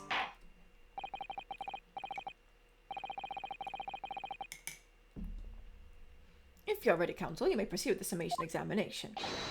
Yes, my lord. Sometimes I wish I had a Switch capture card because I would love to like just stream me playing Splatoon and have me sitting there going like, no, I played like shit. You know, I think it'd be really fun. But also, that is way too much equipment, you know? I'd have to get a capture card and whatever wires you actually have to hook up to your computer. And I'd have to move my mic and all of that. No, thank you. Defense's rebuttal. Okay, let's just press everything real quick. The order of things seems to have changed around here for some reason. I'm a copper, lad. It's a copper's discretion to bend the rules sometimes when needs must. What's wrong with that? Where do I start? I've been working at the yard for 40-odd years. That's even more than I thought. I've only had a metropolitan police service in town for 70 years, you know. Of course, times have changed. The public didn't trust coppers back when I started. It was rough. We had to fight crime, and we had to fight to win the public's trust as well. And win we did. Forensic science was in its infancy too, even more than it is now, and she spearheaded the revolution. Dr. Scythe, you mean? That's right. About 10 years ago now it was, when I was still a youngish Bobby on the beat. That's when she started making a name for herself as a top-class coroner. Now look at her, head of the forensic investigation team, and a woman no less. Well, you won't hear me complain? It's what we all dreamt of back then, I tell you. Could you tell me without holding that gun in the air? We're all out to uphold justice, lad. Full of vim we were, full of vim. That's coming across loud and clear. I don't think these two would ever be conniving with one another. But we're only just starting to understand this case. What are you reading there, sir? The man behind those murders on Solar Pond Street was caught in 2 days flat. That's real policing for you. That's really not relevant to this case, is it? You're wrong there. Because it was Dr. Scythe in charge of examining the bodies. There's evidence arising from her work that led to the arrest of the scoundrel responsible. Oh. That's right. Oh. That woman is at the forefront of this country's fight against crime. The idea that she's somehow involved in this murky business is a load of old tosh. I thought it was up to me to press the jurors, not the other way around. Did yours change at all? No, it didn't. Did yours change at all? No, it didn't. Hold it! And then you. Why would you assume that? Well, quite simply because that unsettling swindler has no relationship with the woman, does he? True, as it stands, we don't know of any connection. Oh gosh, but it would be delightfully romantic if they were somehow to have a mutual interest in the waxwork. Romantic? A woman of society such as myself views everything in terms of relationships, you know. Well, you learn something new every day, even if you don't want to. Oh, I might wonder about a possible relationship between the defendant and this coroner woman. Or perhaps between the defendant and the handsome prosecutor's... Okay, gay, homosexual, gay. This woman may be more astute than I've been giving her credit for. If that's the woman's stance, then perhaps demonstrating some connection between the waxwork and Dr. Scythe would be enough. Yes, I agree. As soon as we have even a whiff of connection, she'll be the first to know. Do not trust them much. That's right. Fuck the police! What sort of problems?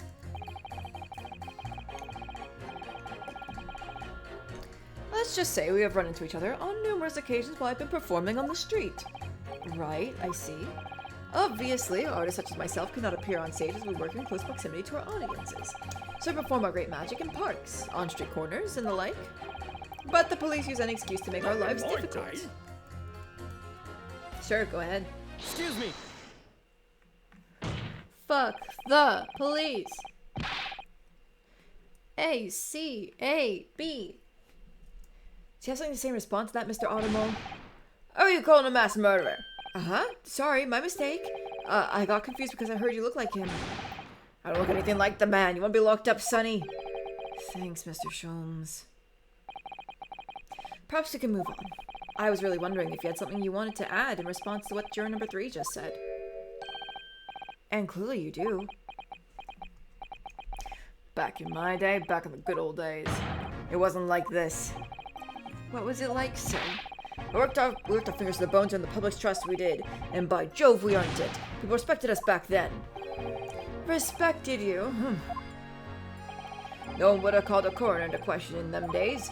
A coroner's report was the hallmark of investigation done right. Especially when Dr. Courtney Stevens put her name to it. She was the best of the best, and the apple of the force's eye. Courtney Stevens? Hold on a minute. What are you talking about? Who's Courtney Stevens? Ah, sorry. I got a bit carried away there. Stevens is Dr. Scythe's maiden name. Oh, her maiden name. So that was before she was married. Of course, yes. So mate, it's Scythe now, isn't it? Stevens? I'm sure I've seen that name somewhere recently. Anyway, point is, those were the great days of policing. Not like now. Sorry to interrupt, sir.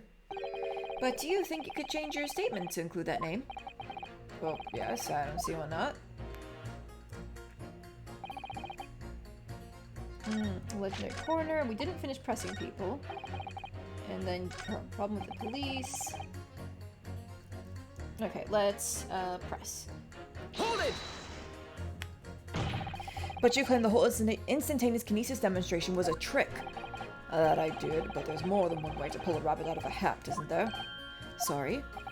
I grant you, given that this cage appeared from amidst an explosion, there would have been no need to use a real person. But if a waxwork had been used, the culprit could at least have had the decency to make it look like the victim. I'm not sure exactly how much criminals are governed by decency. The point is, if you're going to make a claim about that waxwork being inside the birdcage, you need to give us some evidence. Without that, it's just not science. I suppose we should expect nothing less than a logical argument from a fellow of the Royal Society. But perhaps it means his mind could be changed if we managed to present suitable evidence. Evidence that the Professor Waxwork was inside the birdcage. Can I produce that or not? I can! The glass shard! Actually, that's something I'd like you to see, sir. Oh?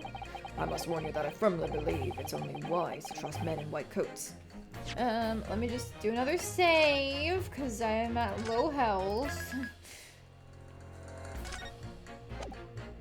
Okay. So given your jet black outfit, I don't mind admitting to a sense of trepidation here. So you don't trust anyone in black. Looking in the mirror must be very trying. I do have some evidence that proves the wax was inside that birdcage, namely... Take that! What's that? A piece of glass. Though it's unusually thick for glass. Yes, it's a piece of broken glass that we found inside the jacket on the waxwork. As you say, it's not ordinary glass, though. It's very thick and clearly made for extra strength.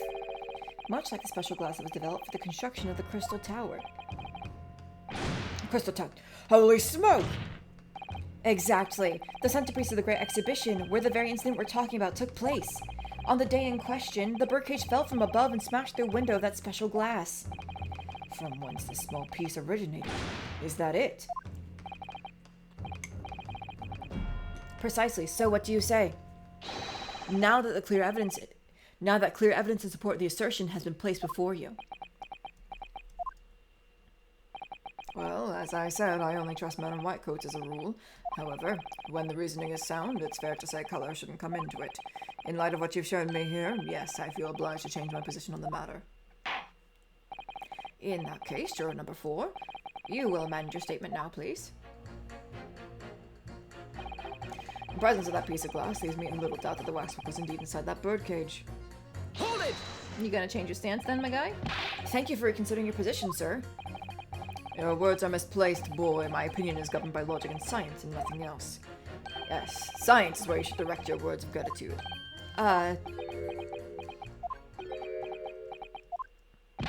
What's the matter with you? Too good to say some words of thanks? To the mother of all academic subjects? What is it about scientists, honestly? Choosing someone without right evidence is not a proper job, is he? I won't have Hold it. it! I've got to ask, why have you brought that cord into court with you? Cardinal Cobb? He's been going back on the farm. Picked him up on my way to town. He's a proper nibbler, he is. Yes, the nibbling seems to be taking quite a while. Maybe we could wait until after the trial? Oh, I don't like the sound of that. I need colonels at times like these. Whenever I have something big to decide, the colonels always point me in the right direction, see? You're talking about your cob of corn? Nimble, numble, guilty, bubble, nimble, not guilty out. I'm sorry?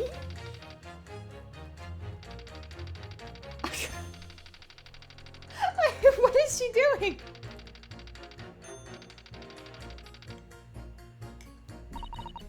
Perhaps it's akin to fortune telling with flower petals like people do back home? So Professor Harebrain's fate was decided by a cob of corn. Could you not at least wait until we had more time to find the truth before deciding on the defendant's guilt? Oh, I don't know about that. My time's awfully full already. Amazing! I know it seems a little far-fetched to think that the waxwork model of the professor was in that birdcage, but on the other hand, it explains a lot. If there really is a reason why that particular waxwork had to be used as Mr. Osmond's double, we must do everything we can to make the jurors understand it. Truth is, I'm sure that's the key to this, but it's the most puzzling part of it, too. In that case, you should see what additional information you can glean whilst trying to change the jurors' minds. If you can read a book whilst eating a rice cracker, Mr. Naruhodo, I'm sure you can do this. Right, yes. Alright, so we're gonna pit you against you because that name is the name on the autopsy report for the professor. Objection! Those two statements clearly contradict each other. Oh, good gracious, to whose statements do you refer, counsel? So, juror number 2. Oh gosh, me? What can I do for you? I presume that you heard what juror number 6 said in his statement. It's brought to light that the maiden name of the coroner, Dr. Scythe, which in turn has revealed a connection that wasn't apparent before. Well, naturally, as a woman of society, I find such connections and relationships irresistible. But oh golly, I'm afraid I fail to see what you mean. Dr. Scythe's maiden name is Stevens, and through that name, the coroner is very definitely linked to the waxwork of the killer. The defense has evidence to prove it. My goodness, evidence, you say? How utterly enthralling. Counsel, the court cannot overlook that last remark. I very much hope there is substance to your claim. Of course, my lord. I would ask the court to look at this. The evidence that clearly Dr. Cites in the mass murder knows the professor. I already know this is, I'm very confident. It is the autopsy report. I have here a certain autopsy report from 10 years ago. A 10-year-old autopsy report? What relevance does that have? It is, of course, from the autopsy of the person portrayed in the waxwork, and the killer known as the professor. The professors? But the man was a capital offender, so... That's right, this is a certification of death that was drawn up after the convict's execution. The identity of the killer was never made public, so the report gives few details. But what's important is the name of the coroner who wrote it. Courtney Stevens. Oh my, Courtney Stevens? Strike a light! It appears that the professor's autopsy was conducted by Dr. Scythe 10 years ago. And a few days ago, Mr. Drebber very deliberately stole the waxwork of the professor from Madame Dispels. A waxwork that doesn't, in fact, resemble the victim, Mr. Asman, at all. And do you suppose there's some unsavory relationship between those events? Absolutely, I'm sure of it. There's no doubt in my mind that the professor case is at the heart of a link that we have yet to uncover between Dr. Courtney Scythe and Mr. Enoch Drebber. Oh. I was talking earlier about how Mr. Asman wasn't actually dead. But do you think instead the professor is the one who's not actually dead? Like, she faked his death, and Mr. Enoch is the one who witnessed it when he tried to crawl out of the grave, and then she covered it up as part of being on the police force. And then he's using this as, like, some sort of blackmail against her to get her to cooperate. What do you think? Solid theory? Hidden links, mysterious connections, secret relationships. This is all most extraordinary. We're surely obliged now to explore this further.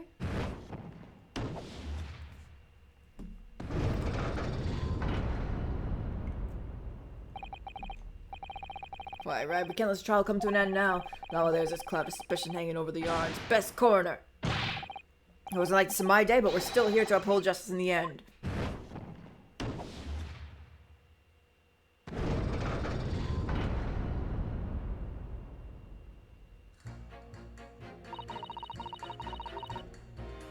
Okay, so she switched her tune.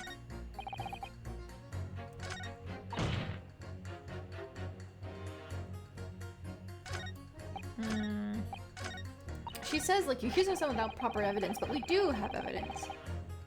I don't know what to think of those two. They're conniving with one another.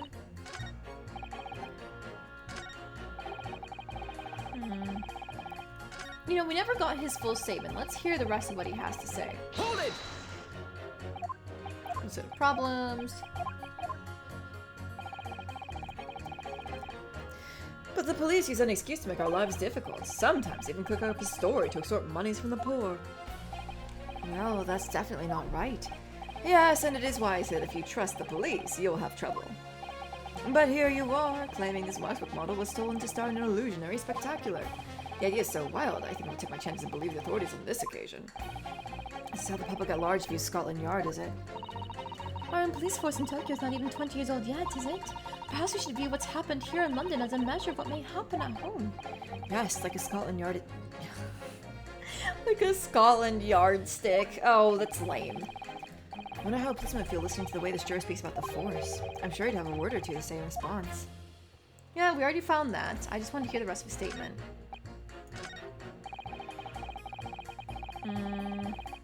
I'm only on 1 HP, so it makes me... We do not trust them much. I feel like I just proved with the old man here that I do have evidence, so it should be safe to pit these two, but I'm gonna save anyway. Wahoo! We save, scumming lads.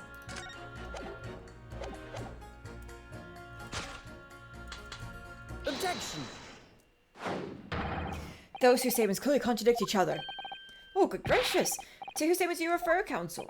If you could put down your corn for a moment, juror number 5. Oh, you mean me? You've pointed out that it's wrong to make an accusation without evidence. But the accusation that the waxwork model was inside the second birdcage on the day in question is not without supporting evidence, as the defense demonstrated to the jurors sitting beside you. Oh, is that right? Would it be fair to say you didn't follow the argument? I don't understand much besides Colonel Cobb, to be honest. Of course you don't. If I could interject here. Please do, sir. Now that this assertion of yours about the waxwork has been backed up by some solid evidence, it would be wrong of me as a man of science not to pursue the matter further. Okay, 50-50, we just need one more. Okay, never mind. Oh, well, me too then. Sorry? If this brainy gentleman says he's right, then he must be. See, I wouldn't dream of going against Colonel Cobb or anyone who's got stuff in between the ears. Like how she smacks it with the bottom of the column. Success! If you can call it that. Thank you, counsel. That will do. As a result of the summation examination, the jury's overall leaning has changed. 2 jurors now call guilty, against 4 who call not guilty. Accordingly, the court has failed to reach a consensus at this time. And the trial must continue. We did it. Oh, well done, Mr. Naruhodo. Another wonderful victory.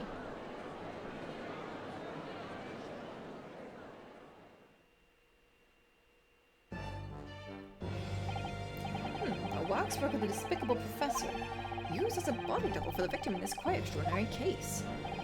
I must say it's extremely hard to believe the assertion could possibly be true. However, it would appear that it does at least warrant further investigation. It's the waxwork of the professor that links Mr. Drebber and Dr. Scythe. And I'm convinced that there's a special significance to that link. I don't know what you're hoping to prove, lad. I really don't. The truth, sir, by using evidence and testimony. If the court is to delve deeper into the alleged involvement of the waxwork in this case, then the prosecution calls for the owner of the model to be summoned as a witness. The owner? Madame Tispels. I really thought that Lord Van Zeeks would object to this whole line of inquiry. Very well, I concur. Make arrangements for Madame Tispels to appear as a witness with immediate effect. Listen carefully, my learned friend. Oh, yes? You should know that you're on the brink of opening Pandora's box. That's not ominous! The court shall now adjourn for 45 minutes. During that time, the prosecution will summon the new witness and prepare her for taking the stand. Madame Tispels, yes. I shall see to it at once, my lord.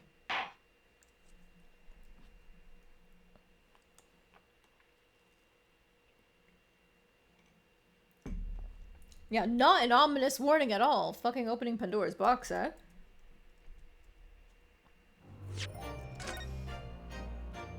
Okay, well, now we have a proper save point, so let's just put it there.